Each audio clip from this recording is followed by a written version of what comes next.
जात भी थर भी परिवर्तन हो जाता है, कास्ट बोलते हैं ना हम लोग, वो भी परिवर्तन हो जाता है।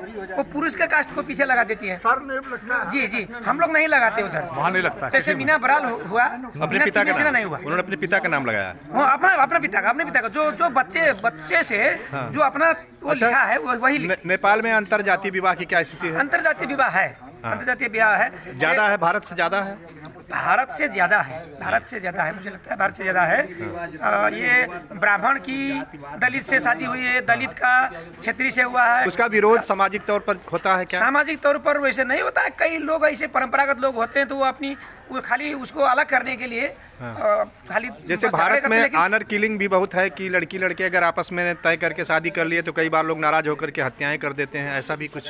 ऐसा मारपीट तक कभी कभी हुआ है, लेकिन वो आत्महत्या ऐसी नहीं हुई है। वहाँ पर कानूनी हिसाब से सामाजिक हिसाब, समाज में भी इतना पकड़ बना लिया है ये अंतर संबंध वाले बात ने कि उतना वो नहीं कर पाता है लोग जी, वो नहीं कर पाता है, कानून पकड़ लेती है। तो ऑनर किलिंग में क्या होता है कि आमतौर से जब ऊंची जाति का लड़का या नीची जाति के, जब ऊंची नीची अगर बराबर की जाति में जैसे होता है कि ब्राह्मण ठाकुर में हो या ब्राह्मण कायस्थ में हो, तब ऐसा नहीं होता। ऑनर किलिंग की बात होती है जब लड़का या लड़की में से कोई एक दलित हो और कोई एक उच्च जाति का हो, तब उनको लगता है कि वाकई हमारे सम्मान को, ये बहुत ही इतना झूठा सम्मान तो इतिहास के किसी भी दौर में नहीं था।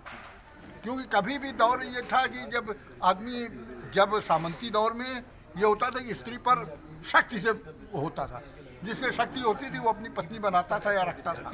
लेकिन आज तो ये झूठे ऑनर ने पति पत्नी के मतलब स्त्री पुरुष के संबंध को बिल्कुल असम्मानित कर दिया है। ये एक अनुचित हुआ है।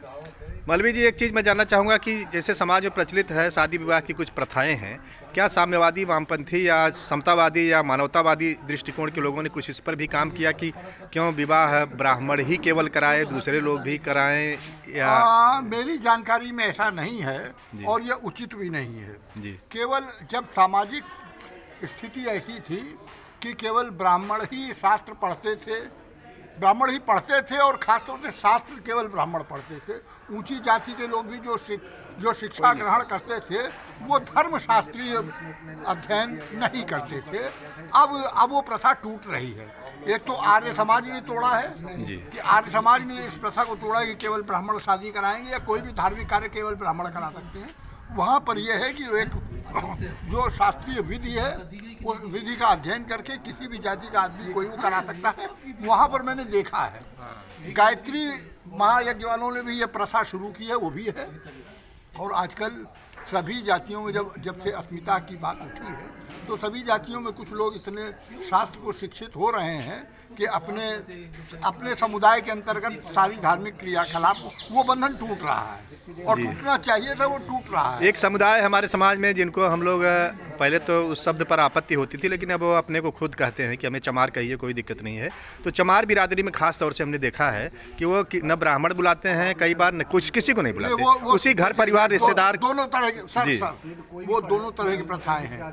एक तो ब्राह्मणवादी रुझान है जिसमें वो अपने को ऊंची जाति का कहने में गर्व महसूस करते हैं, बड़े ही अपने को शर्मा लिखते हैं। चमार लोग राम लिखते हैं या कुछ भी, वो चमार कहने में गर्व नहीं महसूस करते, बल्कि वो ये दिखाने की कोशिश करते हैं कि हम ब्राह्मणों के नज़दीक हैं। एक निचली जाति में एक ये भी प्रथा है कि ब्राह्मणवाद की ओर उनका उत्थान हो रहा है, उचित है। दूसरी बात जो आप कह रहे हैं वो उन लोगों के जो बौद्ध धर्म से प्रभावित हैं, जो पिछड़ी जाति के या जो दलित जाति के जो लोग बौद्ध धर्म से प्रभावित हैं, वो इस चीज़ को मानते हैं कि हम। मौलवी जी, एक तो वो हैं जो बौद्ध धर्म से प्रभावित हैं, वो भंते लोगों को बुलाते हैं, लेकिन अधिकांश हैं जो बौद्ध धर्म से प्रभावित नहीं है। वो अब उनके घर परिवार का कोई नाना मौसा सीनियर कोई शादी करा देता है, वो मुझे और ज़्यादा बढ़िया लगी। वो ठीक है, तो वो आत्मनिर्भर। देखिए, शादी विवाह का मामला तो ये है कि जिससे आप संतुष्ट हो कि हमारे वर वधू का संबंध पक्का हो गया और ये स्थायी संबंध होगा, जिस बात से भी आप संतुष्ट हो आप कर लें। कुछ भी ना हो, केवल कभी जैसे फिल्मों में दिखाते हैं कि पति पत्नी जो वर वधू हैं वो स्वयं जो है अग्नि के आगे फेरा ले लेते हैं। जी जी, अरे स्वयंवर व्यवस्था और गांधर्व विवाह तो यही रहा जो है।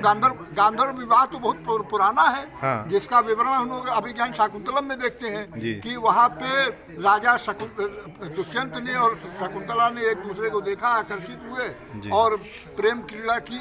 और मजे की बात यह है कि जो शास्त्रज्ञ है शकुंतला का कण्व ऋषि, कर्ण वो भी संतुष्ट हैं और थोड़ा सा असंतुष्ट होते हुए भी संतुष्ट है उसकी माँ गौतमी। तो ये तो आप संतोष की बात है कि आप शुद्ध व्यभिचार था। हाँ, लेकिन उसको आवरण दिया गया है। वो उसके साथ बलात्कार हुआ था, शकुंतला के साथ राजा थे और उन्होंने बलात्कार किया था। अब यह है कि बड़े लोगों को घुमा फिरा करके उनको मर्यादा के अंदर कर लिया जाता है। हम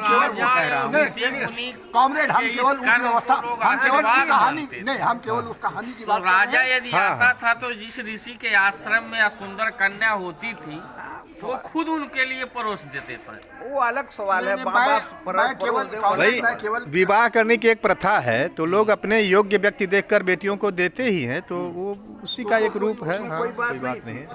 वो स्वयंवर स्वयं वर्ण जो कर रही है महिला, ये एक बड़ी बात, अच्छी बात थी। स्वयं वर्ण कर रही है महिला, वही स्वयंवर है जी।